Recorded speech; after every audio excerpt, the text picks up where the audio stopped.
Hey cats, what's happening? Weather being what it is, had plenty of opportunity to ride practically every day. And I don't know if you're like me, but when I get the call to ride, you know, when somebody says, hey, let's take a ride today, or when I have to take off on the bike, I don't always do the checks that I should. You know, I mean, are you checking your tires? You checking your levels, your oil? No, I don't. I just jump on the bike and go. So, you know, every once in a while I have to just stop and say, okay, take time. You got to go through, make sure everything's okay before you just take off willy-nilly and go riding all over the place. You know, you got to put a lot of faith in these machines, and you got to maintain them too, to make sure they're going to get you home safely. So yeah, I've taken some time today just to go over everything, check my tires, check the depth of the tread on my tires, to check the air pressure in my tires, to check my fluids. The other thing I need to do, though, pretty bad, is to detail this thing. I mean, when you ride it all the time, it takes a lot of abuse. I mean, the whole front, the headlights, the running lights, the turn signals, the mirrors are just covered with bug splatters. And that just all needs detailed and cleaned up. The engine itself has a lot of dirt and grime on it. And then the components down below, it's not really leaking oil, but there's like a fine seepage sometimes on the joints where, you know, it'll collect dust.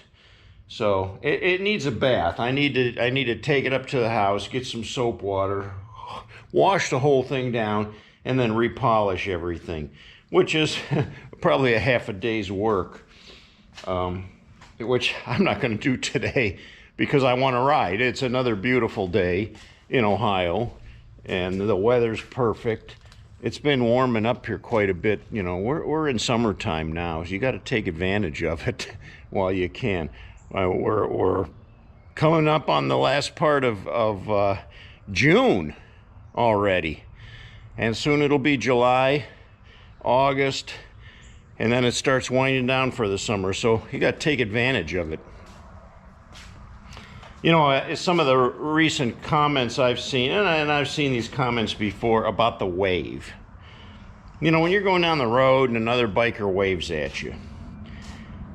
Now, back in the day, I don't remember that being a thing.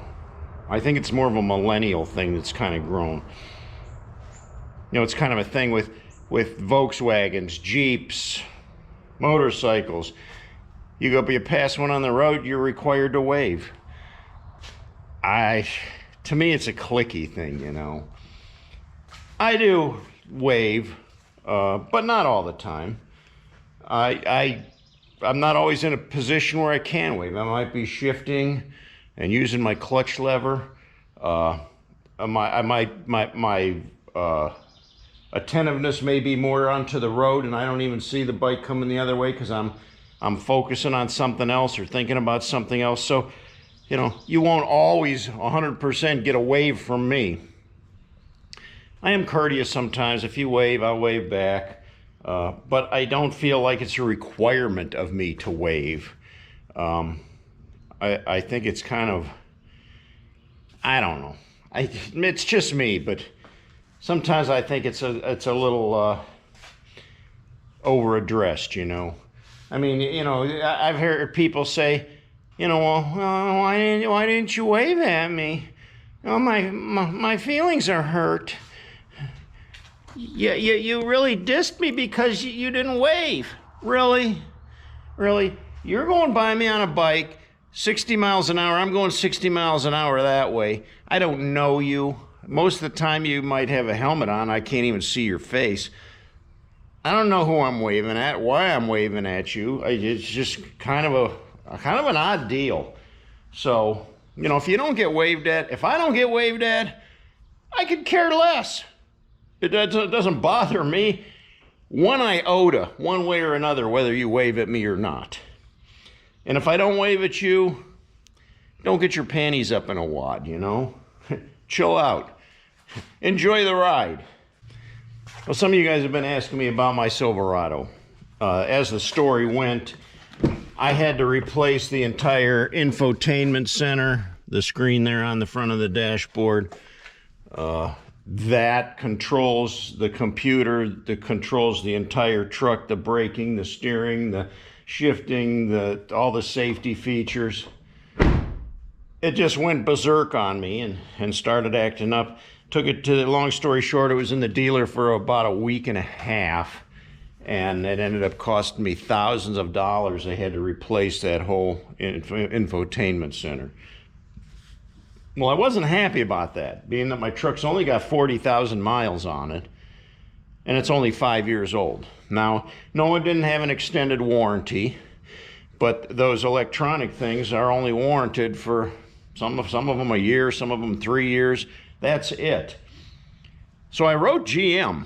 I wrote General Motors directly, not the dealer. I went straight to the corporation, and I said, look, my truck isn't that old. I shouldn't have to be forking out thousands of dollars on this thing when I'm still making payments on it. And as far as your infotainment center that controls everything in the truck, if you're going to continue to put that kind of technology in a vehicle, then you probably should extend your warranties on that kind of thing instead of socking the buyer with thousands of dollars in repairs. And they can't tell me they didn't know these things were going to go bad either. So anyway, I didn't really expect to get anything back from them, but I did hear back from them more than once. They called me and they wanted a whole bunch of information. So I compiled all that information. I had went on my computer and I put together one of those PDF files. I must have had 8 pages of thing. They wanted all of the service orders that I had on this vehicle. They wanted my vehicle loan information, the bank that I'm paying my loans, my payments to, and among some other documents. But I gave them everything they wanted, and now I'm waiting to hear back from them, and it looks like, I'm not 100% sure, but it looks like they're going to make one of my truck payments, which, you know, is up to $100. So if they're going to do that for me, that works. I mean, that works for me. At least that'll take some of the burden off of that chunk of change I had to fork out. You know, I had to dip into some of my retirement fund to be able to pay for that. So it'll help. It'll be a big help. So the squeaky wheel gets greased sometimes. We'll see. Like I said, I'm not 100% sure, but I think they're going to go ahead and help me out. It seemed very, you know, positive. They were very positive and very, very kind. So, you know, hopefully we'll see what happens. The new GoPro mount on the bike has been working pretty good.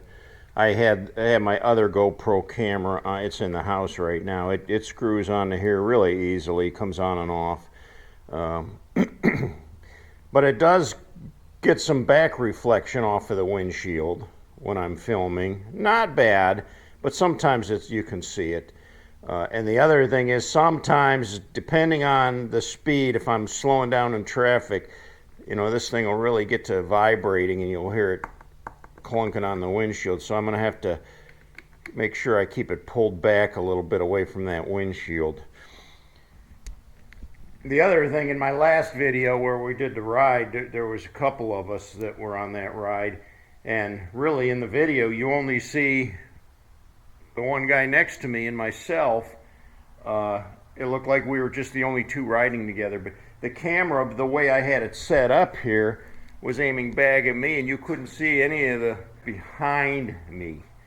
So, you know, I may have to figure out how I can swing that thing over where it can shoot past me, or maybe move it over to this side, you know, where it can shoot. I don't know.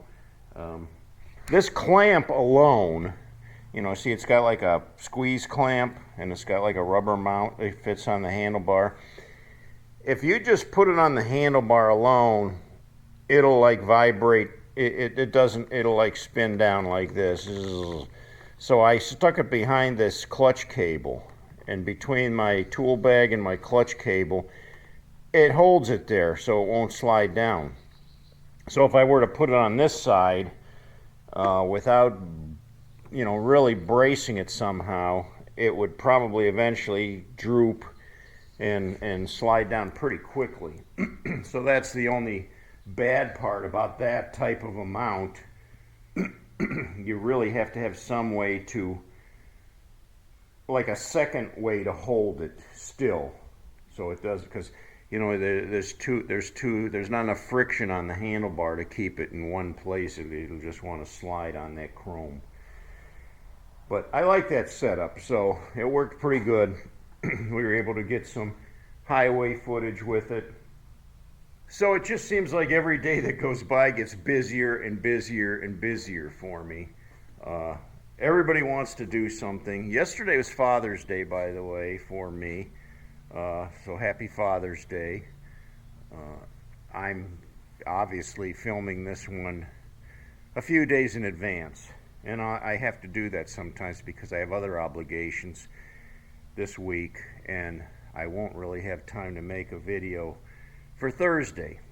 So you're seeing this one Thursday, but it was filmed on Monday. That's the way these videos go. You're not always getting real time, you know. They're not live. Some of them are live. I could do live, which means it's happening like right now.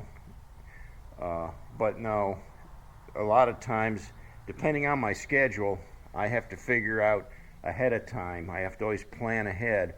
Yeah, how am I going to do that? I'm going to have to, yeah. It's work, it's a job, but that's fun. I like doing it. So anyway, yeah, busy. It's been raining a little bit, so the grass is growing again. I'll be mowing lawn here one of these days. That's another all-day project. Aside from that, I haven't had any time to work on the Yamaha. It's just been sitting there dormant right now.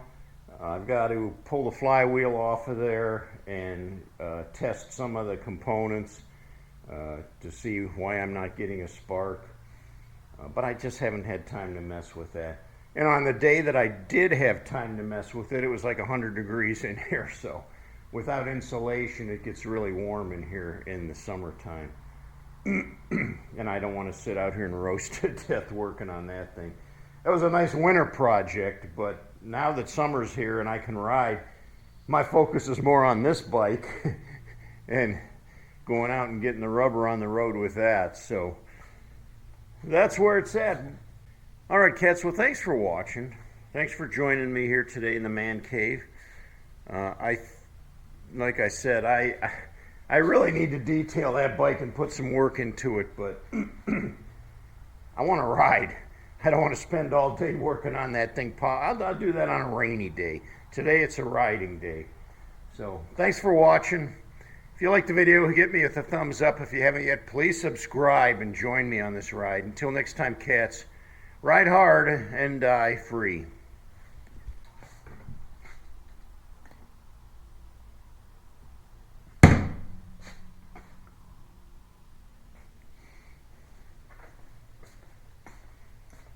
You know what? I need bug spray. I need to clean that windshield first.